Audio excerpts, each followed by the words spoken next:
하나님을 여러 말로 여러 단어로 표현을 합니다. 사랑은 하나님의 공의의 하나님, 사랑의 하나님, 심판의 하나님, 여러 가지 하지만 오늘은 이 시편은 하나님은 누구냐, 누구신가 하는 그런 질문에 대해서 오늘 하나님을 정의하기를 7절에 보니까 화살을 되돌리시는 하나님이다. 하나님은 오늘은 화살을 되돌리시는 하나님입니다. 이게 다윗은 지금 자기의 정치적인 적들로부터 공격을 당하고 있습니다. 그들은 눈에 보이는 곳에서 창과 방패로 공격하지 않습니다. 앞에서 싸우는 게 아니라 항상 뒤에서 은밀한 곳에서 싸움을 하는 겁니다. 그러니까 창과 방패가 아니라 화살, 멀리서 숨어서 쏘는 겁니다. 그들은 음모를 꾸기고 그들의 무기는 활인데, 여기 보니 활이 뭐냐면 거짓된 비방하고 모함하고 하는 거죠. 그래서 다윗을 모함하고 다윗에게 독한 말을 날리는 그런 적들이 많이 있습니다. 그들은 정의로운 척하면서 정의롭지 않게 행동합니다. 그러니까 다윗이 더 두려움에 떨었어요. 왜냐하면은 이 적군과 아군을 구별할 수가 없어. 앞에서는 정의로운 것 같은데 갑자기 숨어서 쏘니까 이게 아주 두려웠습니다. 그런데 그들 이렇게 날아온 혀의 그 화살이 갑자기 방향을 바꾸어서 그들을 공격합니다. 그럴 수가, 어떻게 내가 화살을 쐈는데 앞으로 가는데 뒤로 다시 뒤돌아오는 그런 지경을 말하고 있습니다. 지금 그런 기술이 발달했는데 모르겠어요. 미사일 쐈는데 미사일이 갑자기 유턴해가지고 그런 게 있는지 모르겠지만, 그러니까 오늘 하나님께서는 어떤 하나님이냐, 화살을 되돌리시는 하나님이다 하는 겁니다. 그러니까 갑자기 화살 방향이 반대로 바뀌는 겁니다. 하나님 그들의 뭐냐면 말로 저주하고 모함했는데, 근데 그런 자기는 화살 쐈다고 공격했다고 하는데 나중에 보면 그 화살이 자기한테로 돌아가는 겁니다. 그래서 왜 그러냐면은 하나님이 공의로우신 분이기 때문에 악한 사람들이 사용하는 무기를 그들을 공격한다 하는 겁니다. 말로 공격하는 겁니다. 그래서 우리는 우리의 입과 혀를 조심해야 된다. 그러니까 이것은 이 얘기는 하나님께서는 그렇게 화살을 되돌리는 것처럼 우리도 만일 남에게 나쁜 말을 한다고 하면은 똑같은 그런 화를 받는다. 그래서 우리는 무고한 사람을 공격해서는 안 된다. 이런 간접적인 또 이제 우리가 깨우침을 받게 되는 겁니다. 오늘 보면은 1절, 2절에 보면은 하나님께서 다윗에게 지시하시는 말씀이 있었는데, 그게 뭐냐면 하나님께 기도하라. 그러니까 하나님께서 그 어려움 당할 때 그렇게 방법은 나에게 기도하라고 하는 겁니다. 하나님께서는 항상 우리가 기도하는 것을 원하시는 겁니다. 어렵고 힘들 때 그 상대를 향해서, 자기 적을 향해서 싸우지 말고 기도하라고 하는 겁니다. 왜냐하면은 방법이 앞에서 무슨 일을 하는 것보다 뒤에서 음모를 꾸미는 사람들, 숨어서 다윗을 해치는 사람들 향해서 다윗이 할 수 있는 것은 아무것도 없습니다. 숨어서 하기 때문에. 다시 말하면 악을 우리가 직접 대하여서 승리하기는 어렵습니다. 이 세상이 지금 어떻게 보면 참으로 악한 세상이 되었습니다. 그러니까 요즘 점점 살면서 느끼는 것은 누가 맞는지 그걸 몰라요. 그리고 자기 의견을 잘 못 내요. 지금 지금 어정쩡해요. 이러지도 못하고 저러지도 못하고. 이게 왜 그런가 했더니, 이건 귀신은, 이 사탄을 인간이 대적할 수가 없어요. 같이 그들과 똑같이 할 수도 없고. 그래서 하나님께서는 사탄이 공격하고 악인이 공격할 때는 하나님께서 처방을, 나한테 기도해라, 나한테 맡겨라, 하나님께 기도하라고 하나님께서 말씀해 주는 겁니다. 그러니까 그런 원수들, 사탄은 네가 싸워서 될 일이 아니다, 내가 할 일이다, 네가 손보는 게 아니라 내가 손보는 게 낫다, 이렇게 하는 겁니다. 다윗이 할 수 있는 것은 전지전능하신 하나님께 자신의 처지를 그대로 아뢰는 것입니다. 오늘 우리도 마찬가지입니다. 우리의 운명이 우리의 눈앞에서 결정되는 경우가 하나도 없습니다. 사실 보면은 항상 뒤에서 내가 알거나 모르거나 간에 사람들이 논의 속에서 결정하는 겁니다. 제가 직장 생활하면서 깨닫는 그런데 내 문제는 내가 결정하는 게 아니더라고요. 항상 사람들이 결정을 하는 거예요. 평가도 하고 그러는 겁니다. 그래서 그런 현실 속에서는 우리가 할 일이 아무것도 없습니다. 우리는 그저 하나님께 지시하시는 겁니다. 이런 때는 나한테 기도하라고 하는 겁니다. 공의로우신 하나님께 우리의 기도를 올려드리는 것, 이것이 우리가 하는 최선의 방법입니다.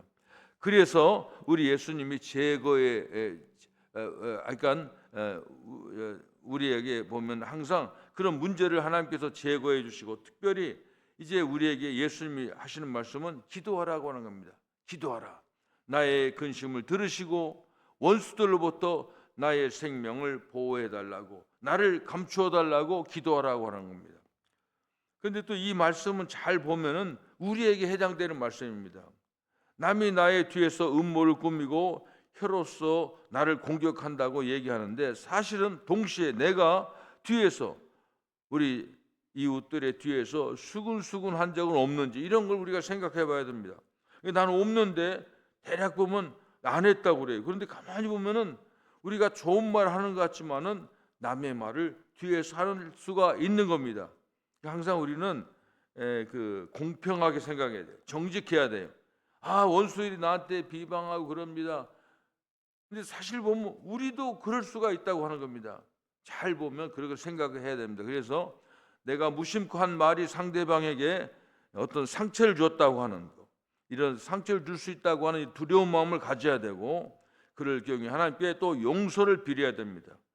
자기의 소원을 들어달라는 기도도 중요하지만은 자기가 잘못할 때는 하나님께 용서를 구해야 되는 겁니다. 그리고 오늘 여기에 보면 이제 10절 마지막 절에 보면은 하나님의 그 약속의 하나님께서 의인은 여호와로 말미암아 즐거워하며 그에게 피하리니, 의인이라고 하는 것은 뭐 정의롭다 뭐 이런 것보다도, 성경에서 의인은 자기 스스로 의로워지는 사람이 없어요. 의인이 없어요. 그러니까 의인이라고 하는 것은 이거 뭐냐면 하나님을 인정하고 하나님 신뢰하고 하나님께 하신 일을 그대로 믿는 사람을 말합니다. 의인은 여호와로 말미암아 즐거워하며, 아무리 뒤에서 비방하고 자기를 모함하고 그래도 하나님이 계시기 때문에 만족하는, 즐거워하는, 그리고 하나님께 피하는, 이런 사람이 의인이라고 하는 겁니다. 이 의인은 또 다른 어떤 규명하는 거 뭐냐면, 어떤 사람이 의인이냐? 예수님 하나님을 즐거워하고 그에게 피하는 사람, 그리고 마음이 정직한 자는 다 자랑하리로다. 마음이 하나님을 따르는 의인들은 하나님 앞에서 이제 하나님 믿는 거, 신뢰하는 거, 이것을 자랑한다고 하는 겁니다. 9절에 보면 바로 앞에 보면 하나님의 심판을 본 사람들은 하나님을 두려워하고 자신들을 돌아보게 됩니다. 그런데 10절에 보면 의인은 여호와로 말미암아 즐거워하고 그에게 피한다고 합니다. 이런 사람들은 자기가 하는 일을 자랑하는 겁니다. 그러나 의인들은 여호와로 말미암아 항상 즐거워하는, 그러니까 하나님께 성경은 항상 약속합니다. 하나님과 함께하는 사람들은 즐거워하고 자랑할 수밖에 없습니다. 근데 여기서 보면 우리가 이런 얘기를 보면서 우리가 이렇게 생각합니다. 우리가 보면 우리는 만약 우리가 공의롭게 정의롭게 나에게 공격하는 사람들을 상대하고 해치는 것이 아니라 그들과를 사랑하며 함께 살아가는 것이 더디 가는 것 같지만, 잘 보면 이게 또 빨리 가는 바른 길이라고 하는 것을 성경은 우리에게 가르쳐 줍니다. 항상 하나님께서는 자기의 자녀들이 성경에 보면 아브라함을 축복할 때 네가 너를 축복하는 사람 내가 축복하고 너를 저주하면 너를 저주하겠다, 이렇게 생각해가지고 100% 하나님 자기를 인정하는 것 같고 하니까, 자기는 다 의인이고 자기를 비방하는 사람은 다 나쁜 사람이다, 이렇게 자기는 좀 실수해도 하나님이 봐준다, 절대 그럴 게 없죠. 하나님은 공의하는, 오히려 하나님의 자들이 잘못하면 더 혼을 내립니다. 그렇잖아요. 버릇 가르치려고. 이게 다 사랑해서 하는 겁니다. 이런 생각을 우리가 해야 되는 겁니다. 오늘 시편 64편은 처음에는 탄원시입니다. 자기 억울함을 하나님께 얘기하는, 기도하는 겁니다. 적들이 비밀스럽게 뒤에서 이제 선동하고 악한 걸로 해서 이 말로 인해서 고통을 받습니다. 이 고통 속에서 이 시인이, 다윗이 희망하는 것은 다른 것 없어, 하나님 한 분뿐입니다. 이 정황을 다 얘기해 주는 겁니다. 그래서 하나님께 탄원하는 겁니다. 오늘 본문은 앞에서 얘기했지만은 항상 우리는 어려움 당하면은 하나님을 바라보고, 또 하나님 얘기합니다. 그런 건 있을 때 나에게 기도하라고 얘기합니다. 하나님 바라보는 겁니다. 시인은 대적들이 자기를 죽이기 위해서 선동하고 계획하고 이런 모든 것에 두려워 떠는 겁니다. 이게 두려움이라고 하는 거는요, 사람이 두려움하면은, 사람이 뭔가 두려워하면은 자기 실력 발휘를 못 합니다. 그렇잖아요. 그러니까 우리가 뭐 무슨 시험 볼 때 울렁증 있는 사람들 시험 다 망치는 것처럼, 이 우리가 살아갈 때 하여간 이 두려워하면은, 그래서 이게 항상 이게 중요한 겁니다. 이게 죄의식 같은 거, 열등의식, 이런 모든 것은 두려워하는 거거든요. 근데 하나님께서는 항상 이제 그 담대하라 뭐 이런 얘기를 많이 하거든요. 이거는 두려워하지 말라는 겁니다. 하나님으로 말미암아 자신감을 가져야 됩니다. 제가 지난번에 얘기했던 거, 옛날에 그 네팔에 그 선교 갔을 때, 그것도 영어 선생, 거기 중학교로 우리가 중학교 다 무너진 거 도와주러 갔었거든요. 근데 거기에 보니까 그 영어 선생이 자기한테, 자기하고 내가 산 좋아한다니까 거기 그 네팔이 숲이 아주 울창하거든요. 거기 한번 가고 싶다고 하니까 자기가 안내하겠다 갔는데, 하여간 가다가 그 네팔 타이거 호랑이를 만난 건 아니고 소리만 들었어요. 근데 이상 소리가 어흥 그게 아니더라고. 이상하게 막 쩌렁쩌렁 울리는데 이게 뭐냐니까 네팔 타이거라는 거야. 너 왜 얘기 안 했냐고. 무슨, 난 원래 스틱도 없었고, 이게 다리가 진짜 안 떨어지더라고, 다리가.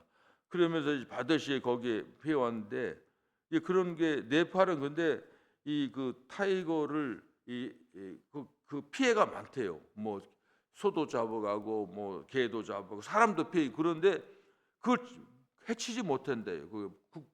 이 네팔 그 타이거를 보호하기 위해서 그냥 다 조심만 한다고 하는데, 근데 그때 느꼈는데 이 두려움이라는 게 뭔지 알았어요. 다리가 안 떨어져. 내가 그렇게 잘 가는 사람이. 이 우리가 중요한 거, 이 세상에 살아갈 때 예수 믿는 것은 이 담대함은 뭐냐면, 항상 여호수아가 모세의 후계자가 됐을 때 하나님이 하신 말이 담대하라. 내가 모세와 함께 했던 것처럼 너와 함께 하겠다는 겁니다. 여기서 우리가 보는 것은 아무리 뒤에서 적들이 하고 그래도 담대하는 겁니다. 이게 굉장히 중요한 겁니다. 그래서 이런 것은 사람이 어떻게 할 수가 없는 거예요. 그래서 힘들고 어려울 때는 하나님을 의지하는 겁니다. 주만 바라볼지라, 하나님만 바라보는 겁니다. 두 번째 우리가 생각할 게 뭐냐면은, 이 고난 속에서도 우리가 놓치지 말아야 할 게 뭐냐면은, 하나님의 백성으로서 온전함을 지켜야 됩니다. 사람들이 어렵고 고난 당하고 하면은 상황이 그래서 할 수 없다 하면서 자기의 중심을 이제 그 무너뜨릴 때가 많이 있습니다. 온전하다는 말은 이 중요한 말입니다. 여기서 이 시에서 보면 스스로 자기를 온전한 자 이렇게 말했거든요. 온전하다는 말은 다른 게 아니라 하나님이 원하시는 삶에서 하나님 볼 때 완벽하다, 거의 완벽하다는 그런 말입니다. 이 온전 말은 사실 거의 하나님 수준의 얘기인데, 그런데 이 시인은 그런 얘기하는 겁니다. 내가 이렇게 공격받고 그래도 어려움 당해도 이 세상 사람과 똑같은 방법으로 갚아주고 싸우고 그런 게 아니에요. 하여간 이 하나님의 백성들은 온전함을 유지해야 되는 겁니다. 그래서 우리가 고난을 시험이라고 우리가 사람들 말하잖아요. 시험 받는다, 고난 당한다. 그런데 그 말 그대로 그 사람이 믿음이 온전한지 그렇지 않은지를 하나님이 확인하는 방법이 고난입니다. 이 고난을 통해서 그냥 이거 힘드니까 상황이 이러니까 뭐 할 수 없다고 하고 이 신자의 그 자세를 포기하면 안 돼요.